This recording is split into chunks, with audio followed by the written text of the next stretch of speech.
तो आपकी बार मोदी 400 सरकार पार, आपकी बार 400 पार। लाला जी आपकी बार 400 पार। अब मैं एडवोकेट सलीम शेख साहब को बोलूंगा दो शब्द जो हैं अपने समक्ष।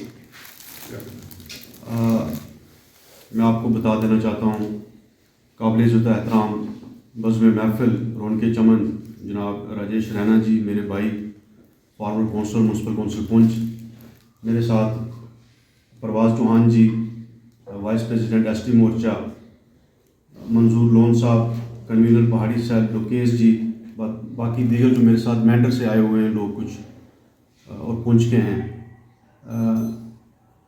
आपकी नॉलेज के लिए ये बता देना चाहता हूँ कि मेरी जो पॉलिटिक्स स्टार्ट हुई है वो 1997 में स्टार्ट हुई है और वो ABVP से स्टार्ट हुई है।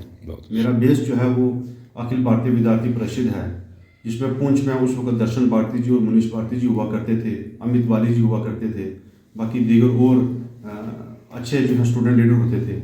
उनके साथ मैंने ज्वाइन किया, मैंने काम किया ABVP में 3 साल। उसके बाद मैंने भीम सिंह जी के साथ नेशनल पैंथर्स पार्टी ज्वाइन की और 2024 तक मैं मुख्तलिफ पोस्ट पे रहा, जिसमें मैं यूथ का जनरल सेक्रेटरी रहा पुंछ का, यूथ का प्रेसिडेंट रहा पुंछ का, पेरेंट बॉडी का प्रेसिडेंट बना, यूथ का जनरल सेक्रेटरी स्टेट का बना। और इस वक्त जो हाल ही में मैंने 16 मार्च 2024 को पैंथर्स पार्टी से रिज़ाइन दिया है, वो 3 इंपॉर्टेंट पोस्ट से मैंने रिज़ाइन दिया है, जिसमें मैं स्टेट का वाइस प्रेसिडेंट था, डिसिप्लिनरी कमेटी का चेयरमैन था और उसके साथ साथ मेंबर पार्लियामेंट्री बोर्ड था। मेरी नेशनल पैंथर्स पार्टी से रिज़ाइन दे के भारतीय जनता पार्टी ज्वाइन करने का सिर्फ एक ही मकसद था कि आपने देखा होगा कि भारतीय जनता पार्टी लोगों तक डायरेक्ट पहुंच रही है, कोई बीच में दलाली का काम नहीं हो रहा है। विकसित भारत के तहत जितनी भी स्कीमें मोदी जी ने इम्प्लीमेंट की हैं, लाई हैं, वो डायरेक्ट लोगों तक पहुंच रही हैं। डिजिटल इंडिया है। और इससे पहले जो हमारी स्टेट गवर्नमेंट्स हुआ करती थी, मैं उन पार्टियों का नाम लेना मुनासिब नहीं समझता, उन पार्टी के दौरान दौरे हुकूमत में लाशों पे हुकूमत हुआ करती थी, पत्थरबाजी आम थी, एंटी नेशनल स्लोगन्स दिन ब दिन जो है वो बढ़ते जा रहे थे।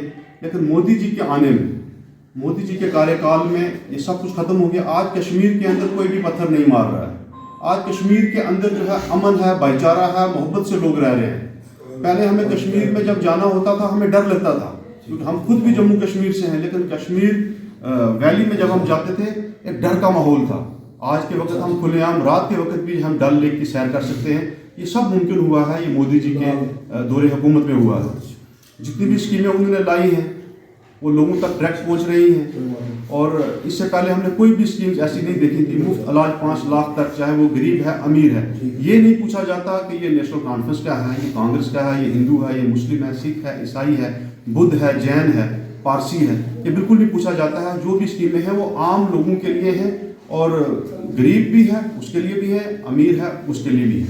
तो ये सब कार्यकाल देखते हुए मोदी जी के काम की जो शफाफियत, जो ट्रांसपेरेंसी उन्होंने लाई है, वो देखते हुए मैंने भारतीय जनता पार्टी का दामन थामा और मैं जम्मू में 24 मार्च 2024 को मैंने हमारे मनकोटिया जी, मेरे बड़े भाई हैं बलवंत सिंह मनकोटिया, फार्मर MLA उधमपुर, और इंजीनियर गुलाम अली खटाना साहब ऑनरेबल मेंबर राज्यसभा, और साथ में रंजोत सिंह नलवा जी थे, बाकी और स्टेट की लीडरशिप वहाँ पे थी।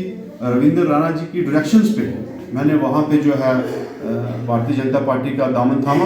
और एक और बात मैं आपको बता देना चाहता हूँ, वहाँ पे जब मुझे कहा कि ये नंबर डायल कीजिए 8980808080, तो जब मैंने डायल किया तो मनकोटिया साहब ने देखा आपको मैसेज आया, मैसेज आया, उसमें लिखा था यू आर ऑलरेडी रजिस्टर्ड। तो मैं दिल से पहले ही भाजपा के साथ जो है वो जुड़ा हुआ था। आज मैं इस दफ्तर में आया हूँ, आपने मेरा वेलकम किया है, मैं आपका बहुत बहुत आभारी हूँ, शुक्रगुजार हूँ। राजेश जी का, परवाज़ चौहान जी का, नरेश जी का, लोकेश जी का, मंजूर लाला जी का और सुनील जी का, साथ में बैंक से जो लोग आए हैं, साथ में यहाँ पे मकबूल साहब हैं, उनका मैं आप सबका शुक्रगुजार हूँ।